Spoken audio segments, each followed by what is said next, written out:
لڑکی نے اپنی لاش دیکھی۔ جنات کی دہشت الناصر کے دل و دماغ پر بدستور طاری تھی۔ عرب کا یہ خوبرو جوان سلطان صلاح الدین ایوبی کے ان چھاپا ماروں میں سے تھا جو موت کی آنکھوں میں آنکھیں ڈال کر دیکھا کرتے تھے۔ صلیبیوں کا یہ کہنا تھا کہ سلطان ایوبی کے چھاپا ماروں سے موت بھی ڈرتی ہے۔ صحراؤں کی صعوبتوں کو، دریاؤں کی تندی کو اور سنگلاخ وادیوں کو خاطر میں نہ لانے والے یہ جانباز آگ میں بھی کود جایا کرتے تھے۔ یہ حقیقت ہے کہ دشمن کی رسد وغیرہ کو آگ لگا کر ان میں سے بعض شعلوں کی لپیٹ میں آ کر زندہ جل جایا کرتے تھے، مگر جنات اور بھوت پریت ایسی مخلوق تھی جس سے یہ سرفروش ڈر جایا کرتے تھے۔ ان میں سے کسی نے کبھی جن اور بھوت نہیں دیکھے تھے، صرف کہانیاں اور روایتیں سنی تھیں جنہیں وہ 100% سچ مانتے تھے اور دل پر جنات کا خوف طاری کیے رکھتے تھے۔ اگر الناصر قلعہ اسیاد تک اپنی مرضی سے اور اپنی ہوش میں سفر کرتا تو وہ اتنا ڈرا ہوا نہ ہوتا۔ اگر اسے قیدی بنا کر لایا جاتا تو بھی وہ نڈر رہتا اور فرار کی ترکیبیں سوچتا، لیکن اسے حشیش کے نشے میں اور اس کے ذہن میں غیر حقیقی تصورات ڈال کر لایا گیا تھا۔ اب نشہ اتر چکا تھا۔ اس نشے میں وہ سبزہ زار اور باغات میں سے گزر کر آیا تھا۔ اسے یاد آنے لگا کہ زمین کے اس خطے میں کہیں کہیں سبزہ اور باغ ہو سکتا ہے، میلوں وسیع علاقہ ایسا جنت نما نہیں ہو سکتا۔ اب اس کے پلنگ پر وہ لڑکی آ بیٹھی تھی جسے وہ جن سمجھا تھا۔ لڑکی اس کے تصورات سے زیادہ خوبصورت تھی۔ الناصر اسے انسان تسلیم کرنے پر آمادہ نہیں ہو رہا تھا۔ لڑکی نے اسے کہا کہ وہ اس پر بھروسہ کرے تو وہ اور زیادہ ڈر گیا۔ اس نے یہ بھی سن رکھا تھا کہ جنات بڑے دلکش دھوکے دے کر مارا کرتے ہیں۔ اسے یہ قلعہ جنات یا بدروحوں کا مسکن معلوم ہونے لگا۔ اس کے ساتھی ابھی گہری نیند سوئے ہوئے تھے۔ اس نے دل کو حوصلہ دے کر لڑکی سے پوچھا، میں تم پر کیوں بھروسہ کروں؟ تم مجھ پر اتنی مہربان کیوں ہو گئی ہو؟ ہمیں یہاں کیوں لے آئی ہو؟ یہ جگہ کیا ہے؟ اگر تم مجھ پر بھروسہ نہیں کرو گے تو تمہارا انجام بہت برا ہوگا۔ لڑکی نے جواب دیا، تم بھول جاؤ گے کہ تم کون تھے۔ تمہارے ہاتھ تمہارے اپنے بھائیوں کے خون سے رنگے ہوئے ہوں گے اور تم اس خون کو پھول سمجھ کر خوش ہوگے۔ میں ابھی تمہیں اس سوال کا جواب نہیں دے سکتی کہ میں تم پر اتنی مہربان کیوں ہو گئی ہوں۔ یہ جگہ ایک قلعہ ہے جس کا نام اسیات ہے۔ یہ فدائیوں کا قلعہ ہے۔ یہاں فدائیوں کا پیغمبر شیخ سنان رہتا ہے۔ فدائیوں کو تم جانتے ہو؟ ہاں جانتا ہوں، الناصر نے جواب دیا، بہت اچھی طرح جانتا ہوں، اور اب یہ بھی جان گیا ہوں کہ تم کون ہو۔ تم بھی فدائی ہو۔ میں جانتا ہوں کہ فدائیوں کے پاس تم جیسی خوبصورت لڑکیاں ہوتی ہیں۔ میرا ان لوگوں کے ساتھ کوئی تعلق نہیں، لڑکی نے جواب دیا، میرا نام لیزا ہے۔ تمہارے ساتھ ایک اور لڑکی تھی، اس کا نام تھیریسا ہے۔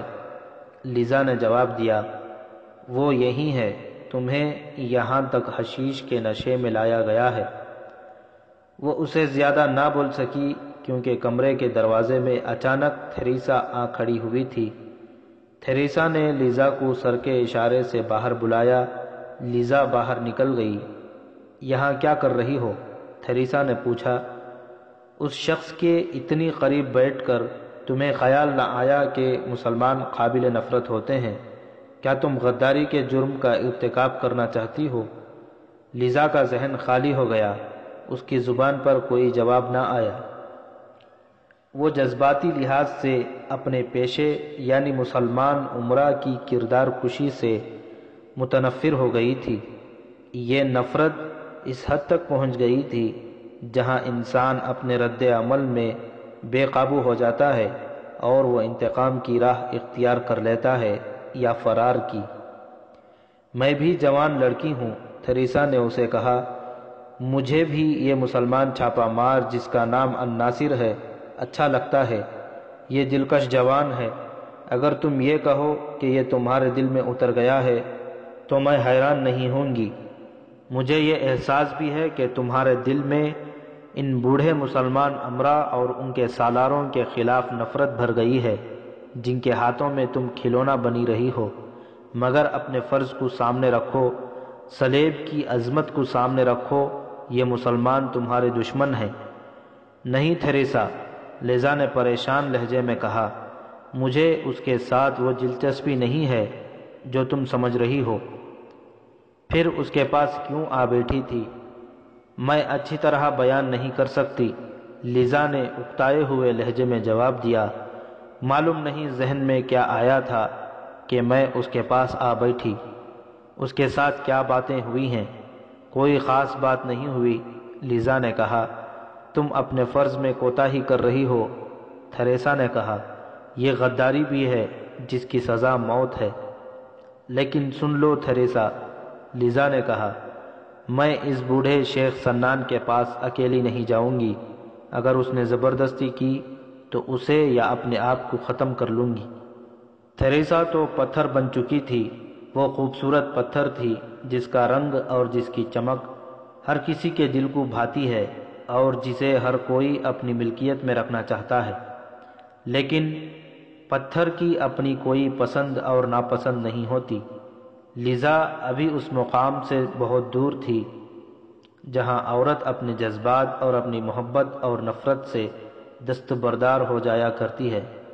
تھیریسا نے اسے کہا، مجھے بالکل اندازہ نہیں تھا کہ تم اتنی زیادہ جذباتی ہو جاؤ گی، ورنہ ہم یہاں نہ آتی، مگر یہی ایک قلعہ تھا جو قریب تھا، تریپولی تک ہمارا پہنچنا ممکن نہیں تھا۔ میں نے تم سے وعدہ کیا ہے کہ شیخ سنان سے تمہیں بچانے کی پوری کوشش کروں گی اور یہاں سے جلدی نکلنے کی بھی کوئی صورت پیدا کر لوں گی۔ تم اپنے قیدی میں اتنی دلچسپی کا مظاہرہ نہ کرو۔ سچ بتا دوں تھیریسا، لیزا نے کہا، میں ان چھاپہ ماروں کو یہاں سے فرار کے لیے استعمال کرنا چاہتی ہوں۔ تم نہ خود یہاں سے نکل سکو گی نہ مجھے نکال سکو گی۔ یہ چھاپہ مار ہیں جن کی بہادری کی میں نے حیران کن کہانیاں سن رکھی ہیں۔ انہیں اگر ذرا سا بھی موقع فراہم کیا گیا تو یہ فرار ہو جائیں گے اور مجھے اور تمہیں بھی ساتھ لے جائیں گے۔ اس کے سوا اور کوئی طریقہ نہیں۔ میں ان کی استادی اور بہادری کو مانتی ہوں، تھیریسا نے کہا، لیکن تم نے یہ نہیں سوچا کہ ہم دونوں یا تم اکیلی ان کے ساتھ نکل گئی تو یہ تمہیں اپنے ساتھ لے جائیں گے، ہمیں ہماری منزل پر نہیں پہنچائیں گے۔ جھوٹے سہارے تلاش کرنے کی کوشش نہ کرو اور سنو، تھیریسا نے کہا، نہا لو اور کپڑے بدل لو۔ آج رات کے کھانے پر شیخ سنان نے ہمیں مدعو کیا ہے۔ میں تمہیں بتاؤں گی کہ اس کے ساتھ تمہارا کیا سلوک اور رویہ کیسا ہوگا۔ اس پر یہ ظاہر کرنا ہے کہ تم اسے ناپسند نہیں کرتی اور اس سے بھاگنے کی بھی نہیں سوچو گی۔ مجھے ابھی ابھی معلوم ہوا ہے کہ ہرن کا خود مختار مسلمان حاکم گمشتگین بھی آیا ہوا ہے۔ تمہیں اچھی طرح معلوم ہے کہ گمشتگین صلاح الدین ایوبی کا سب سے بڑا دشمن ہے۔ اسے اپنا دوست سمجھنا۔ ہم نے بڑی مشکل سے ان مسلمان حکمرانوں کو اپنے ہاتھ میں لیا اور انہیں صلاح الدین ایوبی کے خلاف لڑا رہے ہیں۔ لیزا کو جب تھیریسا اپنے ساتھ لے گئی تو الناصر گہری سوچ میں ڈوب گیا۔ اسے کسی حد تک یقین آ گیا تھا کہ لڑکیاں جنات نہیں ہیں، لیکن لیزا کا اس پر مہربان ہو جانا اسے پریشان کرنے لگا۔ لیزا نے اسے بتا دیا تھا کہ اسے اور اس کے ساتھیوں کو حشیش کے نشے میں یہاں تک لایا گیا ہے۔ اس سے وہ سمجھ گیا کہ یہ لڑکیاں فدائیوں کے گروہ کی ہو سکتی ہیں۔ اسے یہ شک بھی ہونے لگا کہ اسے حشیش کے علاوہ اس جوان اور خوبصورت لڑکی کے ذریعے اپنے ہاتھ میں لینے اور اپنے مقاصد کے لیے استعمال کرنے کی کوشش کی جا رہی ہے۔ وہ چونکہ چھاپہ مار تھا جسے دشمن کے علاقوں میں جانا ہوتا تھا، اس لیے اسے فدائیوں اور ان کے طور طریقوں کے متعلق اور حشیش کے اثرات کے متعلق خاص طور پر بتایا گیا اور خبردار کیا گیا تھا۔ اس نے اپنے ساتھیوں کو جگایا۔ جاگ کر وہ بھی اسی طرح حیران ہوئے جس طرح ناصر ہوا تھا۔ وہ تینوں ناصر کے منہ کی طرف دیکھنے لگے۔ دوستوں، ناصر نے انہیں کہا، ہم فدائیوں کے جال میں آ گئے ہیں۔ اس قلعے کا نام اسیات ہے۔ یہاں فدائی اور ان کی فوج رہتی ہے۔ یہ لڑکیاں جنات نہیں ہیں۔ میں ابھی بتا نہیں سکتا کہ ہمارے ساتھ کیا سلوک ہوگا۔ ہمیں احتیاط کرنی پڑے گی۔ تم سب جانتے ہو کہ فدائی کیا کیا طریقے اختیار کرتے ہیں۔ اگر مجھے اس کمرے سے باہر نکلنے کا موقع ملا تو قلعے سے فرار کی کوئی ترکیب سوچ لوں گا۔ تم خاموش رہنا۔ یہ لوگ کچھ پوچھیں تو انہیں بہت تھوڑا جواب دینا۔ ان شیطانوں سے بچنا آسان نہیں ہوتا۔ کیا یہ ہمیں قید میں ڈال دیں گے؟ ناصر کے ایک ساتھی نے پوچھا۔ اگر قید میں ڈال دیں تو ہمیں خوش ہونا چاہیے۔ ناصر نے جواب دیا، مگر یہ لوگ حشیش اور لڑکیوں کے ذریعے ہمارے ذہن اس طرح بدل دیں گے کہ ہمیں یاد ہی نہیں رہے گا کہ ہم کون تھے اور ہمارا مذہب کیا تھا۔ مجھے فرار کے سوا کوئی اور ذریعہ نجات نظر نہیں آتا۔ ناصر کے ایک ساتھی نے کہا، ہم مر جانا پسند کریں گے، ایمان خراب نہیں ہونے دیں گے۔ ایک اور نے کہا، ہوشیار رہنا۔ ناصر نے کہا، اللہ پر چھوڑو، ہم اتنی جلدی ان کے قبضے میں نہیں آئیں گے۔ شام گہری ہونے لگی تھی۔ ایک آدمی 2 جلتی قندیلیں کمرے میں رکھ گیا۔ اس نے ان کے ساتھ کوئی بات نہ کی۔ انہیں بھوک نے پریشان کر رکھا تھا۔ ان کے کمرے سے دور قلعے کے ایک حصے میں سنان کا محل تھا، جہاں عورت اور شراب کی رونق تھی۔ سنان کے خصوصی کمرے میں کھانے چنے ہوئے تھے، شراب کی سراہیاں رکھی تھیں، رنگا رنگ کھانوں کی مہک سے در و دیوار مخمور ہوئے جا رہے تھے۔ کھانے پر شیخ سنان بیٹھا تھا۔ اس کے ایک طرف تھیریسا اور دوسری طرف لیزا بیٹھی تھی، اور اس کے سامنے گمشتگین بیٹھا کھانا کھا رہا تھا۔ گمشتگین کے متعلق کئی بار بتایا جا چکا ہے کہ وہ ہرن نام کے ایک قلعے کا گورنر قلعے دار تھا۔ نور الدین زنگی کی وفات کے بعد اس نے خود مختاری کا اعلان کر کے ہرن قلعے اور گرد و نواح کے علاقے کو اپنی ریاست بنا لیا تھا۔ وہ سلطان ایوبی کے مسلمان دشمن الملک الصالح اور سیف الدین کا اتحادی تھا۔ اس نے بھی اپنی فوج متحدہ فوج میں شامل کی تھی، جسے سلطان ایوبی نے شکست فاش دی تھی۔ گمشتگین خود اپنی فوج کے ساتھ نہیں گیا تھا۔ تینوں افواج کا سپریم کمانڈر سیف الدین تھا۔ گمشتگین نے اپنے اتحادیوں کی طرح صلیبیوں کے ساتھ دوستانہ گانٹھ رکھا تھا۔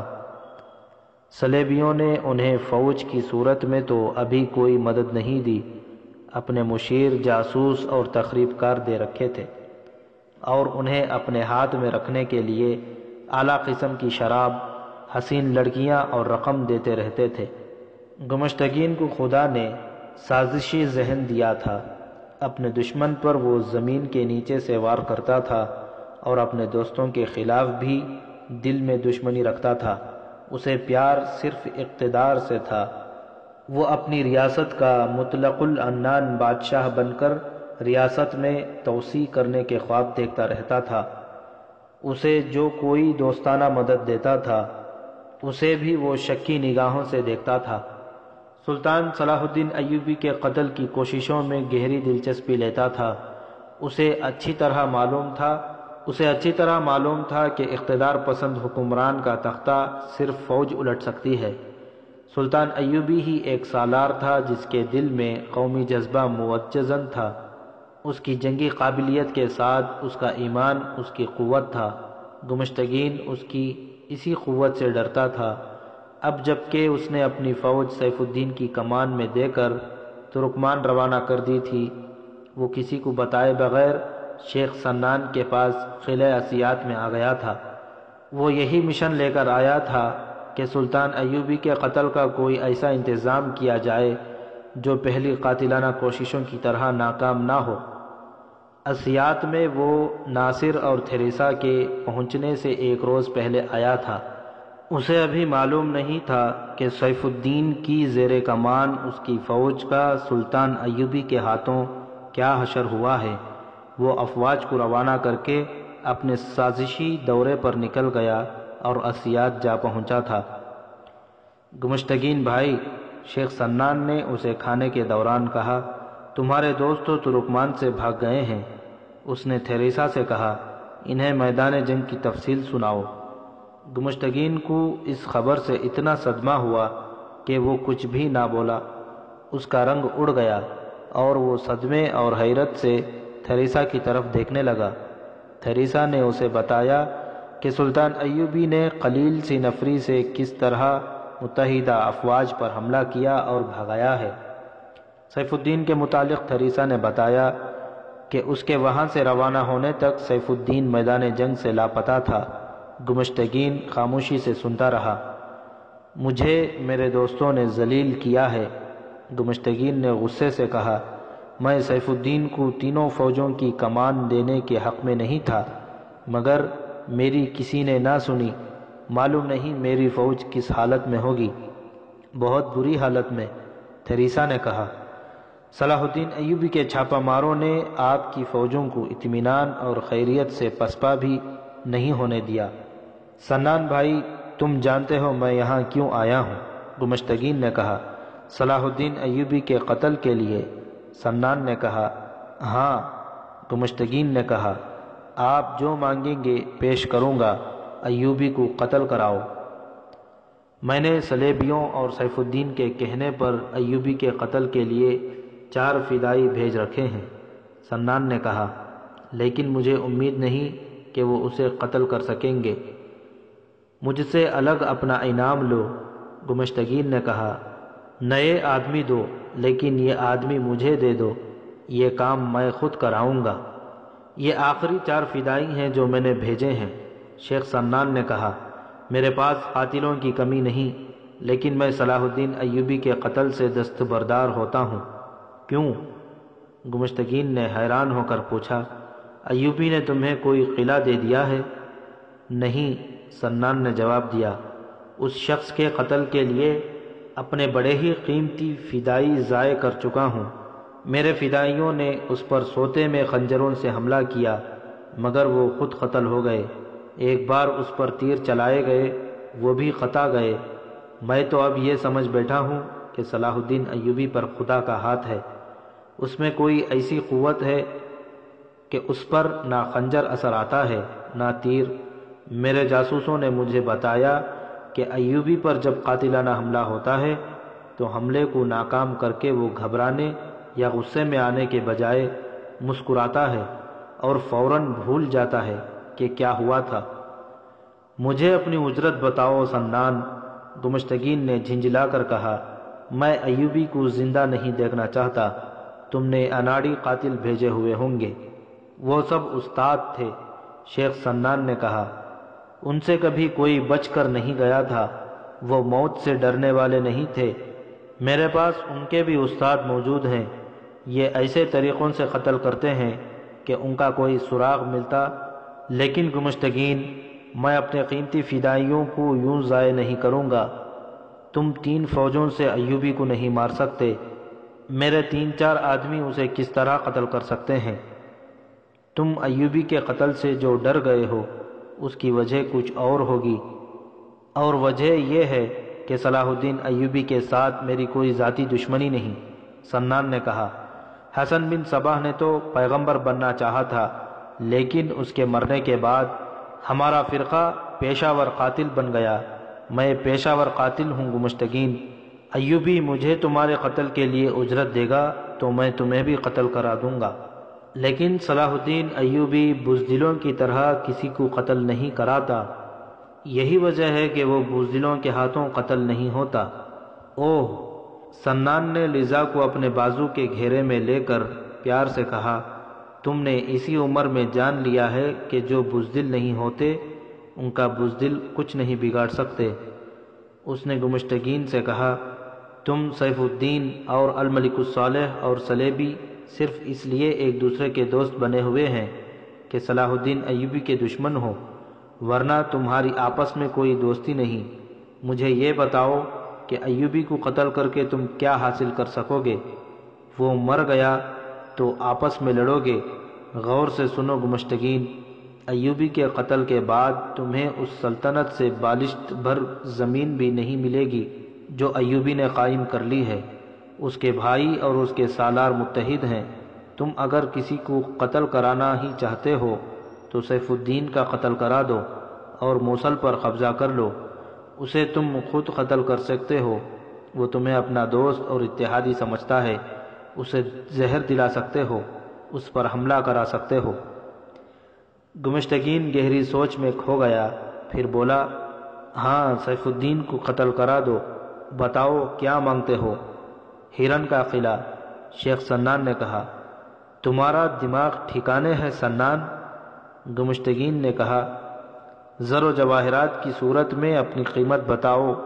زر و جواہرات کے عوض تمہیں 4 آدمی دیتا ہوں، سنان نے کہا، لیکن یہ میرے فدائی نہیں ہیں، صلاح الدین ایوبی کے چھاپہ مار ہیں، انہیں یہ دونوں لڑکیاں حشیش کے نشے میں ساتھ لائی ہیں، میں انہیں کسی کے حوالے نہیں کرنا چاہتا، ایسے تجربے کار آدمی ملتے ہی کہاں ہیں، اتفاق سے آ گئے ہیں، تم جانتے ہو کہ حشیش اور میری پریاں انہیں اپنے رنگ میں رنگ کر ایسا قاتل بنا لیں گی کہ اپنے ماں باپ کا بھی خون بہا آئیں گے، میں تمہیں مایوس نہیں کرنا چاہتا، ان کو لے جاؤ، تھوڑے دن انہیں اپنی جنت دکھاؤ، انہیں اپنے حرم کی شہزادے بنا دو، انہیں بتائے بغیر حشیش دو، پھر انہیں شراب کا عادی بنا دو، تمہارے اشاروں پر ناچیں گے۔ صلاح الدین ایوبی کے چھاپہ مار اتنے کچے نہیں ہوتے جتنا تم سمجھ رہے ہو، گمشتگین نے کہا۔ تم جانتے ہو گمشتگین، ہم فدائی کہلاتے ہیں، انسان کے ذہن کے ساتھ کھیلتے ہیں، شیخ سنان نے کہا۔ ہم اپنے شکار کے ذہن میں دل فریب تصور ڈال کر اس کی یہ حالت کر دیتے ہیں کہ وہ تصور کو حقیقت سمجھنے لگتا ہے۔ کسی انسان کے ذہن میں عورت کا حسین تصور پیدا کر دو اور اس کے ساتھ اسے نشہ دیتے جاؤ تو وہ اس تصور کا غلام ہو جاتا ہے۔ انسان کو عورت کے تصوروں میں کھوئے رہنے کا عادی بنا دو، پھر تم اس کا کردار، اس کا ایمان بڑے ہی کم داموں خرید سکتے ہو۔ تم ان 4 کو لے جاؤ، یہ نہ سوچو کہ انہیں تم اپنے مقصد کے لیے استعمال نہیں کر سکو گے۔ سنان نے مسکرا کر کہا، اپنے آپ پر نظر ڈالو، عورت، شراب اور عیش پرستی تمہیں کہاں سے کہاں لے آئی ہے، مسلمان ہو کر تم مسلمانوں کے دشمن بنے ہوئے ہو۔ شیخ سنان نے اسے اپنی قیمت بتائی، سودا طے ہو گیا کہ گمشتگین ناصر اور اس کے ساتھیوں کو اپنے ساتھ ہرن لے جائے گا۔ سنان نے اسے بتایا کہ وہ ان 4 کو قید خانے میں نہ ڈال دے بلکہ انہیں شہزادے بنا کر رکھے۔ گمشتگین نے یہ ہدایات سنی اور یہ کہہ کر چلا گیا کہ 1-2 دنوں میں وہ ان چھاپہ ماروں کو لے جائے گا۔ گمشتگین وہاں سے نکلا تو شیخ سنان کا ایک آدمی اندر آیا، اس نے پوچھا کہ آج جو 4 آدمی آئے ہیں ان کے متعلق کیا حکم ہے؟ ہرن کا والی گمشتگین آیا ہوا ہے، سنان نے کہا، وہ انہیں ساتھ لے جا رہا ہے، ان کے کھانے اور آرام وغیرہ کا انتظام کر دو، ہم انہیں نہیں رکھنا چاہتے، انہیں یہ نہ بتانا کہ انہیں کہاں بھیجا جا رہا ہے۔ یہ آدمی چلا گیا، اس نے ناصر اور اس کے ساتھیوں کے لیے کھانا بھجوایا۔ الناصر نے کھانے سے انکار کر دیا، اسے شک تھا کہ کھانے میں حشیش ڈالی گئی ہے۔ بہت ہی مشکل سے اسے یقین دلایا گیا کہ کھانے میں کچھ نہیں ملایا گیا۔ الناصر اور اس کے ساتھی بھوک سے بے حال ہوئے جا رہے تھے۔ اپنے سامنے اتنا اچھا کھانا دیکھ کر انہوں نے کھانے کا خطرہ مول لیا۔ شیخ سنان نے تھیریسا سے کہا کہ وہ چلی جائے اور لیزا کو اس کے پاس چھوڑ جائے۔ تھیریسا نے کہا کہ وہ 3-4 دن مسلسل سفر میں رہی ہیں، اس لیے آرام کریں گی۔ سنان میں انسانیت کم اور درندگی زیادہ تھی۔ اس نے لیزا کے ساتھ پہلے تو چھیڑ چھاڑ کی، جو لیزا تھیریسا کے کہنے کے مطابق برداشت کرتی رہی اور اس سے گلو خلاصی کرانے کے لیے بہانے بھی تراشتی رہی۔ سنان نے دست درازی شروع کر دی، لیزا کا مزاج بگڑنے لگا۔ اچانک دروازہ کھلا، دربان نے کسی کی آمد کی اطلاع دی۔ سنان نے غصے سے کہا، اس وقت کوئی اندر نہیں آ سکتا، مگر اندر آنے والے نے اس کے حکم کی پرواہ نہ کی، وہ دربان کو ایک طرف کر کے اندر آ گیا۔ وہ ایک سلیبی تھا جو اسی وقت قلعے میں پہنچا تھا۔ سنان اسے جانتا تھا۔ اسے دیکھتے ہی سنان نے اس کا نام لیا اور خوشی کا اظہار کیا، لیکن یہ بھی کہا، تم آرام کرو، صبح ملیں گے۔ میں شاید صبح ہی آپ کے پاس آ جاتا، سلیبی نے کہا، لیکن یہاں آتے ہی پتہ چلا ہے کہ یہ لڑکیاں آئی ہیں، مجھے ان سے بہت کچھ پوچھنا ہے، میں انہیں اپنے ساتھ لے جا رہا ہوں۔ سنان نے تھیریسا کے کندھے پر ہاتھ رکھ کر کہا، اسے لے جاؤ، اور اس نے لیزا کو اپنی طرف گھسیٹ کر کہا، اسے میں یہیں رکھوں گا۔ شیخ سنان، صلیبی نے قدرے دبدبے سے کہا، میں دونوں کو لے جا رہا ہوں۔ تم جانتے ہو میں کس کام سے آیا ہوں، اور تم یہ بھی جانتے ہو کہ ان لڑکیوں کے کیا فرائض ہیں۔ تمہاری بغل میں بیٹھنا ان کے فرائض میں شامل نہیں۔ اس نے لڑکیوں سے کہا، دونوں میرے ساتھ آؤ۔ دونوں اچک کر اٹھیں اور صلیبی کے پاس جا کھڑی ہوئیں۔ کیا تم میرے ساتھ دشمنی کا خطرہ مول لینا چاہتے ہو؟ شیخ سنان نے کہا، تم میرے قلعے میں ہو، میں تمہیں مہمان سے قیدی بھی بنا سکتا ہوں، اور تم کوشش کر رہے ہو کہ تمہیں مہمان سے قیدی بنا دیا جائے۔ اس نے گرج کر کہا، اس لڑکی کو میرے پاس چھوڑ کر باہر نکل جاؤ۔ سنان، صلیبی نے طنزیہ لہجے میں کہا، کیا تم بھول گئے ہو کہ یہ قلعہ تمہیں ہم نے دیا ہے؟ کیا تمہارے ذہن سے یہ حقیقت بھی اتر گئی ہے کہ ہم تمہاری پیٹھ پر ہاتھ نہ رکھیں تو تم اور تمہارے فدائی کرائے کے قاتلوں کے سوا کچھ بھی نہیں رہیں گے؟ شیخ سنان پر صرف شراب کا نشہ طاری نہیں تھا، وہ اس قلعے کا بادشاہ تھا، اور وہ کسی بھی بادشاہ کو کسی بھی وقت ایسے طریقے سے قتل کرا سکتا تھا کہ کسی کو شک تک نہ ہوتا کہ قاتل سنان یا اس کا کوئی فدائی ہے۔ اس نے صلیبی افسر بھی قتل کرائے تھے۔ یہ صلیبیوں کی آپس کی مدارت کا نتیجہ تھا۔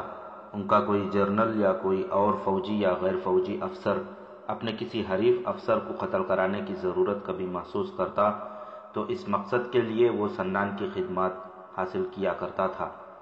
اسیاد کے قلعے میں رہتے تو انسان تھے، لیکن یہ بدروحوں کا قلعہ معلوم ہوتا تھا۔ اس کے تہخانوں میں انسان گم ہو جاتے تھے، فدائی پاگل لگتے تھے۔ کسی کو قتل کرنا ان کے لیے منہ کا نوالا ڈال لینے سے زیادہ حیثیت نہیں رکھتا تھا۔ اس کے محل کا یہ حسن تھا کہ چھتوں اور دیواروں میں رنگا رنگ شیشوں کے ٹکڑے جڑے ہوئے تھے۔ فانوسوں کی روشنی سے ان سے رنگا رنگ شعاعیں نکلتی تھیں۔ یہاں انسان بھول جاتا تھا کہ اس جنت کے ارد گرد بے رحم صحرا اور تپتے ہوئے ٹیلے ہیں۔ اس ماحول اور اس حیثیت میں شیخ سنان اپنے آپ کو دیوتا سمجھتا تھا۔ اس میں حیوانیت اور درندگی زیادہ تھی۔ لیزا جیسی لڑکی سے وہ دستبردار نہیں ہونا چاہتا تھا۔ اس نے صلیبی سے کہا، میں تمہیں سوچنے کی مہلت دوں گا۔ اس قلعے میں خدا کے بھیجے ہوئے فرشتے بھی گم کر دیے جاتے ہیں۔ خدا کو بھی پتہ نہیں چلتا۔ میں اس لڑکی کو قلعے سے باہر نہیں جانے دوں گا۔ تم نے مزاحمت کی تو تم بھی قلعے سے باہر نہیں جا سکو گے۔ میرا ایک ساتھی آگے چلا گیا ہے، صلیبی نے کہا، وہ وہاں بتا دے گا کہ میں یہاں ہوں۔ تم جانتے ہو میں یہاں 2-3 روز کے قیام کے لیے آیا ہوں، پھر مجھے کہیں اور جانا ہے۔ ہم اس معاہدے کے تحت تمہارے ہاں قیام کرتے ہیں جس کے تحت تمہیں یہ قلعہ دیا گیا تھا۔ یہ ہماری پناہ گاہ ہے اور ہماری عارضی پڑاؤ بھی۔ تم ہماری ہڈیاں غائب کر دو تو بھی تم سے پوچھا جائے گا کہ ہمارا ایک آدمی اور 2 لڑکیاں کہاں ہیں۔ صلیبی نے کچھ سوچا اور کہا، اگر تم صلاح الدین ایوبی کو قتل کر دو تو اس جیسی 1 درجن لڑکیاں تمہارے حوالے کر دیں گے، مگر تم ہماری رقم اور سونا ہضم کرتے رہے، ایوبی کو قتل نہ کر سکے۔ مجھے معلوم ہوا ہے کہ تم نے 4 فدائی ایوبی کے قتل کے لیے بھیج رکھے ہیں، لیکن یہ صرف افواہ معلوم ہوتی ہے۔ ایوبی ابھی تک زندہ ہے اور فاتح ہے۔ یہ افواہ نہیں، سنان نے نشے اور غصے سے لرزتے ہوئے کہا، میں نے 4 آدمی بھیج رکھے ہیں۔ چند دنوں میں تم خبر سنو گے کہ صلاح الدین ایوبی قتل ہو گیا ہے۔ پھر میں تم سے وعدہ کرتا ہوں کہ تمہیں ہمارے حکمرانوں سے جو انعام و اکرام ملا ہے اس کے علاوہ میں تمہیں اس لیزا جیسی 2 لڑکیاں اپنی طرف سے دوں گا۔ وہ دیکھا جائے گا۔ سنان نے کہا، میں تمہیں بتا دیتا ہوں کہ اس لڑکی کو تم میری خوابگاہ سے باہر لے جا سکتے ہو، اسے قلعے سے باہر نہیں لے جا سکو گے۔ جاؤ، انہیں لے جاؤ۔ میں نے قلعے میں صلیبیوں کے لیے جو کمرے الگ کر رکھے ہیں وہاں چلے جاؤ، کھاؤ پیو عیش کرو، اور مجھے سوچ کر جواب دو کہ یہ لڑکی میرے حوالے کرو گے یا نہیں۔ صلیبی دونوں لڑکیوں کو ساتھ لیے باہر نکل گیا۔ یہ صلیبی جاسوسی اور تخریب کاری کے محکمے کا افسر تھا۔ وہ مسلمانوں کے علاقوں میں گھومتا پھرتا رہا تھا اور اب واپس اپنے علاقے میں جا رہا تھا۔ اسیاد کے قلعے میں صلیبیوں کے لیے عارضی قیام کا انتظام کیا گیا تھا۔ جو سلیبی جب چاہتا اس قلعے میں آ سکتا تھا۔ تھیریسا بھی اسی سہولت کے تحت لیزا اور ناصر کے ساتھیوں کو یہاں لائی تھی، اور یہ سلیبی بھی ذرا آرام کے لیے یہاں آیا تھا۔ ایک دو روز بعد اسے آگے چلے جانا تھا۔ قلعے میں آتے ہی اسے کسی نے بتایا کہ 2 سلیبی لڑکیاں آئی ہیں جو اس وقت شیخ سنان کے پاس ہیں۔ وہ انہیں دیکھنے کے لیے اندر چلا گیا اور سنان کے ساتھ گرما گرمی کے بعد دونوں لڑکیوں کو وہاں سے لے آیا۔ اس کے جانے کے بعد شیخ سنان نے اپنے خاص آدمی کو بلا کر کہا، یہ سلیبی اور یہ دونوں لڑکیاں ہماری قیدی نہیں ہیں، لیکن انہیں ان کی مرضی سے قلعے سے نکلنے نہ دیا جائے۔ انہیں اس حق سے محروم کر دیا جائے کہ جب چاہیں قلعے میں آ جائیں، جب چاہیں نکل جائیں۔ ان پر نظر بھی رکھنا، اور گمشتگین جب چاہے ان 4 قیدیوں کو اپنے ساتھ لے جا سکتا ہے جنہیں آج یہ لڑکیاں باہر سے لائی ہیں۔ سلیبی کو بتایا گیا کہ ہرن کا والی گمشتگین بھی آیا ہوا ہے اور وہ صلاح الدین ایوبی کے قتل کا انتظام کرتا پھر رہا ہے۔ اسے ناصر اور اس کے ساتھیوں کے متعلق بتایا گیا۔ سلیبی لڑکیوں کو قلعے کے اس حصے میں لے گیا جہاں عارضی طور پر آنے والے سلیبیوں کے لیے کمرے مخصوص کیے گئے تھے۔ سلطان صلاح الدین ایوبی نے سیف الدین کے سالار مظفر الدین کا حملہ جس طرح پسپا اور اس کی فوج کو جس طرح تہس نہس کیا تھا وہ پوری تفصیل سے سنایا جا چکا ہے۔ مظفر الدین میدان جنگ سے غائب ہو گیا تھا۔ سلطان صلاح الدین ایوبی کی فوج نے جو قیدی پکڑے ان میں سیف الدین کا ایک مشیر فخر الدین بھی تھا جو موصل میں اس کا وزیر بھی رہ چکا تھا۔ سلطان ایوبی فخر الدین کو جنگی قیدیوں سے الگ کر کے اپنے خیمے میں لے گیا اور اسے اسی عزت و احترام سے رکھا جس کا وہ حقدار تھا۔ مال غنیمت تقسیم کر کے سلطان ایوبی نے پہلا یہ فیصلہ کیا کہ پیش قدمی یعنی بھاگتے دشمن کا تعاقب نہیں کیا جائے گا۔ بعض مورخین نے سلطان ایوبی کے اس فیصلے کو اس کی جنگی لغزش کہا ہے، لیکن تاریخ اسلام کا یہ مجاہد بہت دور کی سوچا کرتا تھا۔ یہ صحیح ہے کہ وہ دشمن کی فوج کا تعاقب کرتا تو ان کی فوج کو وہ ہمیشہ کے لیے ختم کر دیتا، اور اس کا نتیجہ یہ ہوتا کہ سلطان ایوبی کے مسلمان دشمن اس کے قدموں میں گر پڑتے۔ تعاقب نہ کرنے کی ایک وجہ تو یہ تھی کہ مظفر الدین کے ساتھ اس نے جو معرکہ لڑا تھا اس میں اسے فتح بہت مہنگی پڑی تھی۔ اس کی فوج کا جانی نقصان بہت ہوا تھا، زخمیوں کی تعداد زیادہ تھی، اس لیے وہ پیش قدمی کے قابل نہیں تھا۔ اگر وہ پیش قدمی کرنے کا فیصلہ کرتا تو وہ اپنے محفوظہ کو استعمال کر سکتا تھا، لیکن اس نے ایسا فیصلہ نہ کیا، جس کی وجہ یہ بھی تھی کہ وہ نہیں چاہتا تھا کہ مسلمان کے ہاتھوں مسلمان کا اور زیادہ خون بہے۔ وہ اپنی قوم کو مزید خون ریزی سے بچانا چاہتا تھا۔ سلطان ایوبی اس جگہ کھڑا تھا جہاں سیف الدین کی ذاتی خیمہ گاہ تھی۔ اس میں سے جو کچھ برآمد ہوا وہ بیان کیا جا چکا ہے۔ سیف الدین کا اپنا خیمہ بجائے خود بہت قیمتی تھا۔ یہ ریشمی کپڑوں کا محل تھا، قیناتیں اور شامیانے ریشمی تھے، پردے ریشمی تھے۔ اس کے اندر کھڑے ہو کر شیش محل کا گما ہوتا تھا۔ سیف الدین کا ایک بھتیجا عز الدین فرخ شاہ سلطان ایوبی کی فوج میں سالار تھا۔ یہ عجیب جنگ تھی اور عجیب دشمنی کہ بھتیجا چچا کے خلاف لڑ رہا تھا۔ اس کے علاوہ اور بھی کئی ایک فوجی تھے جو اپنے خون کے رشتوں کے خلاف لڑ رہے تھے۔ سلطان ایوبی نے سیف الدین کی یہ خیمہ گاہ دیکھی تو اس نے اس کے بھتیجے عز الدین کو بلایا اور مسکرا کر کہا، اپنے چچا کی جائیداد کے وارث تم ہو، میں اس کا خیمہ تمہیں پیش کرتا ہوں، یہ سمیٹ لو۔ سلطان نے مسکرا کر اسے خیمہ پیش کیا تھا، مگر عز الدین کے آنسو نکل آئے۔ قاضی بہاؤالدین شداد نے اپنی یادداشتوں میں اس واقعے کا ذکر جذباتی انداز میں کیا ہے۔ اس کے مطابق سلطان ایوبی نے عز الدین کی آنکھوں میں آنسو دیکھ کر کہا، عز الدین، تمہارے جذبات کو میں اچھی طرح سمجھتا ہوں، لیکن قرآن کا حکم مانو۔ اگر میرا بیٹا شرک کا اور جہاد کے راستے میں فسق و فجور کا مرتکب ہوگا تو میری تلوار اس کا سر قلم کرنے سے گریز نہیں کرے گی۔ تم اپنے شکست خوردہ چچا کا خیمہ دیکھ کر آنکھوں میں آنسو لے آئے ہو، میں اپنے شکست خوردہ بیٹے کا کٹا ہوا سر دیکھ کر بھی آنسو نہیں بہاؤں گا۔ سلطان ایوبی نے اس مقام سے ذرا آگے جا کر لمبے عرصے کے لیے پڑاؤ ڈال دیا۔ یہ پہاڑی علاقہ تھا، اس کا نام کوہ سلطان مشہور ہو گیا۔ تاریخ میں بھی کوہ سلطان آیا ہے۔ وہاں سے حلب 15 میل دور تھا۔ حلب کے متعلق پہلے تفصیل سے سنایا جا چکا ہے۔ الملک الصالح نے اس شہر کو اپنا دارالحکومت اور مستقر بنا لیا تھا اور اب یہ متحدہ افواج کا ہیڈ کوارٹر بن گیا تھا۔ یہ بھی سنایا جا چکا ہے کہ اس شہر کا دفاع اتنا مضبوط اور یہاں کے لوگ جو سب مسلمان تھے اتنے دلیر اور جنگجو تھے کہ سلطان ایوبی کا محاصرہ ناکام ہو گیا تھا۔ اب سلطان ایوبی ایک بار پھر اس اہم شہر کو محاصرے میں لینا اور اس پر قبضہ کرنا چاہتا تھا، لیکن اب کہ وہ اپنا اڈا مضبوط کر کے آگے بڑھنے کی اسکیم بنا رہا تھا۔ راستے میں 2 قلعے تھے، ایک کا نام منبج اور دوسرے کا بوزا تھا۔ بعض تاریخوں میں منبج کو منبس بھی لکھا گیا ہے۔ ان دونوں قلعوں کے امراء خود مختار مسلمان تھے۔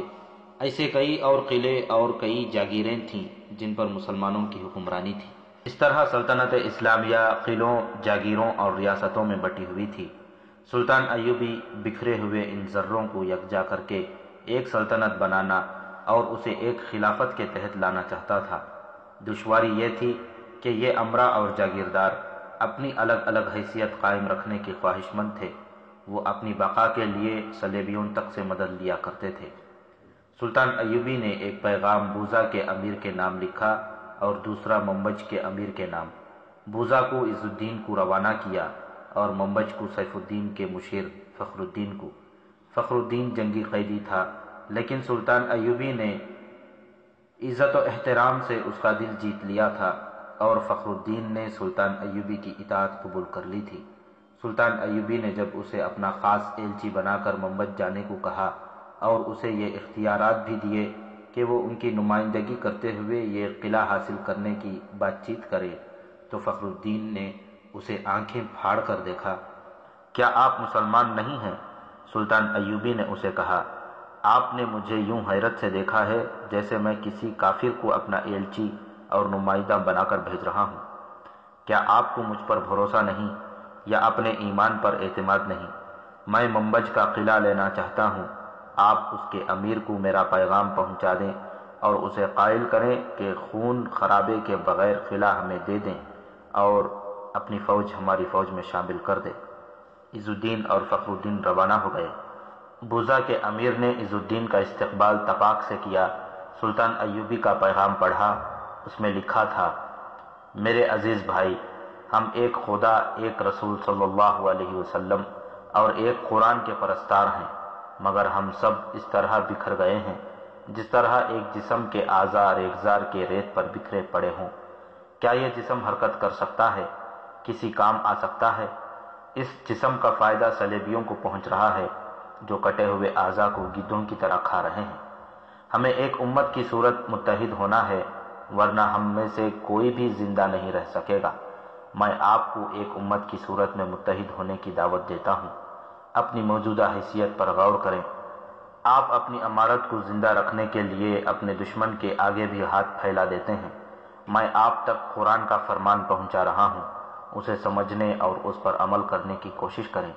پہلی ضرورت یہ ہے کہ اپنا قلعہ سلطنت اسلامیہ کی ملکیت میں دے دیں اور میری اطاعت قبول کر لیں۔ اس صورت میں آپ کی فوج میری فوج میں مدغم ہو جائے گی۔ آپ قلعے دار ہوں گے اور قلعے پر سلطنت اسلامیہ کا جھنڈا لہرائے گا۔ اگر آپ کو یہ صورت قبول نہ ہو تو میری فوج کے محاصرے میں لڑنے کی تیاری کر لیں اور اپنے سامنے حلب، موصل اور حرن کی متحدہ فوج کی بربادی اور پسپائی کو رکھیں۔ آپ کو فیصلہ کرنے میں سہولت ہوگی۔ میری پیشکش قبول کر لیں اور مجھ سے بہتر سلوک کی توقع رکھیں۔ میری آپ کے ساتھ کوئی دشمنی نہیں۔ میں جو کچھ کر رہا ہوں احکام خداوندی کے تحت کر رہا ہوں۔ بوزا کے امیر نے یہ پیغام پڑھا تو عز الدین کی طرف دیکھا۔ عز الدین نے کہا، آپ کا قلعہ مضبوط نہیں اور آپ کی فوج بہت تھوڑی ہے، اس فوج کو ہمارے ہاتھوں نہ مروائیں۔ بوزا کے امیر نے پیشکش قبول کر لی اور سلطان ایوبی کے نام تحریری پیغام دیا کہ وہ آئے اور قلعہ لے لے۔ منبج کے امیر نے بھی اطاعت قبول کر لی۔ فخر الدین نے اس سے پیغام لکھوا لیا اور واپس چلا گیا۔ سلطان ایوبی خود دونوں قلعوں میں گیا۔ وہاں جو فوجیں تھیں انہیں قلعے سے باہر نکال کر اپنی فوج میں شامل کر لیا اور اپنے دستے قلعوں میں بھیج دیے۔ دونوں قلعوں میں اس نے رسد وغیرہ رکھ دی، لیکن فوج کو قلعہ بند نہ کیا۔ حلب کے قریب اعزاز نام کا ایک مضبوط قلعہ تھا اس قلعے کے دفاعی انتظامات حلب والوں نے اپنے ذمے لے رکھے تھے۔ اس کے قلعہ دار یا امیر نے اپنی وفاداری حلب یعنی الملک الصالح کو دے رکھی تھی۔ سلطان ایوبی حلب کا محاصرہ کرنے پہلے اس قلعے کو بھی لڑے بغیر لینا چاہتا تھا۔ اس نے اپنے ایک سالار الحمیری کو تحریری پیغام کے ساتھ اعزاز کو روانہ کیا۔ اعزاز کے امیر نے سلطان ایوبی کا پیغام پڑھا۔ اس پیغام کے بھی الفاظ وہی تھے جو بوزا اور منبج کے امرا کو لکھے گئے تھے۔ اعزاز کے امیر نے پیغام الحمیری کی طرف پھینک کر کہا، تمہارا سلطان خدا اور رسول صلی اللہ علیہ وسلم کے نام پر ساری دنیا کا بادشاہ بننے کے خواب دیکھ رہا ہے۔ اسے کہنا کہ تم نے حلب کا محاصرہ کر کے دیکھ لیا تھا، اب اعزاز کا محاصرہ کر کے دیکھو۔ کیا آپ مسلمان کے ہاتھوں مسلمان کا خون بہانا پسند کریں گے؟ الحمیری نے کہا، کیا آپ پسند کریں گے کہ ہم آپس میں لڑیں اور صلیبی ہمارا تماشا دیکھیں؟ اپنے سلطان سے کہو کہ جا کر صلیبیوں سے لڑے۔ اعزاز کے امیر نے کہا، کیا آپ صلیبیوں سے نہیں لڑیں گے؟ الحمیری نے پوچھا، کیا آپ انہیں اپنا دشمن نہیں سمجھتے؟ اس وقت ہم سلطان صلاح الدین ایوبی کو اپنا دشمن سمجھتے ہیں جس نے ہمیں للکارا ہے۔ امیر نے کہا، وہ ہم سے یہ قلعہ بزور شمشیر لینا چاہتا ہے۔ الحمیری اسے قائل نہ کر سکا۔ اس نے الحمیری کی ذرہ بھر عزت نہ کی اور اسے چلے جانے کو کہا۔ اسیاد کے قلعے میں صلیبی گمشتگین کے پاس بیٹھا تھا۔ تھیریسا اور لیزا بھی اس کے ساتھ تھیں۔ گمشتگین اور صلیبی کی پہلے سے جان پہچان تھی۔ صلیبی نے کہا، سنا ہے آپ صلاح الدین ایوبی کو قتل کراتے کراتے سیف الدین کے قتل کا ارادہ کر بیٹھے ہیں۔ کیا آپ نے سنا نہیں کہ سیف الدین نے کیسی بزدلی اور جنگی نااہلی کا مظاہرہ کیا ہے؟ گمشتگین نے کہا، یہ لڑکیاں بتاتی ہیں کہ اس نے ہماری تینوں فوجوں کا ایسا برا حال کرا لیا ہے کہ اب ہم بڑے لمبے عرصے کے لیے لڑنے کے قابل نہیں رہے۔ میں بکھری ہوئی فوجوں کو اکٹھا کر کے ایوبی کو حلب سے دور روکنا چاہتا ہوں۔ اگر سیف الدین زندہ رہا تو وہ خفت مٹانے کے لیے ایک بار پھر کمان لینے کی ضد کرے گا اور ہمیں ایک اور شکست ہوگی۔ کیوں نہ اسے ٹھکانے لگا دیا جائے؟ سیف الدین اتنی اہم شخصیت نہیں جتنا آپ سمجھ رہے ہیں۔ صلیبی نے کہا، جو ہم جانتے ہیں وہ آپ نہیں جانتے۔ ہم آپ کے ہر ایک دوست اور ہر ایک دشمن کو آپ سے زیادہ جانتے ہیں، اسی لیے ہم نے اپنے آپ کو اپنے مشیر اور اپنے جاسوس دے رکھے ہیں۔ میں جو ایوبی کے علاقوں میں بھیس بدل بدل کر اور اپنے آپ کو خطروں میں ڈال کر مارا مارا پھر رہا ہوں، وہ صرف آپ کی بقا اور آپ کی ریاست کی توسیع کے لیے ہے۔ میں جو حالات دیکھ کر آیا ہوں ان کا تقاضا صرف یہ ہے کہ صلاح الدین ایوبی کو قتل کیا جائے۔ نور الدین زنگی مر گیا تو آپ سب آزاد ہو گئے۔ آپ قلعے دار سے خود مختار حکمران بن گئے۔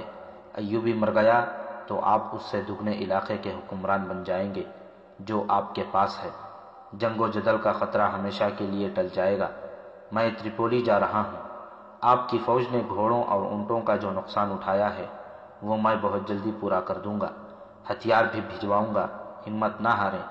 ایوبی مر گیا تو ہم آپ کو اتنی مدد دیں گے کہ آپ سیف الدین الملک الصالح اور دوسرے تمام خود مختار مسلمان امرا پر چھا جائیں گے اور آپ کو وہی حیثیت حاصل ہو جائے گی جو آج صلاح الدین ایوبی کو حاصل ہے۔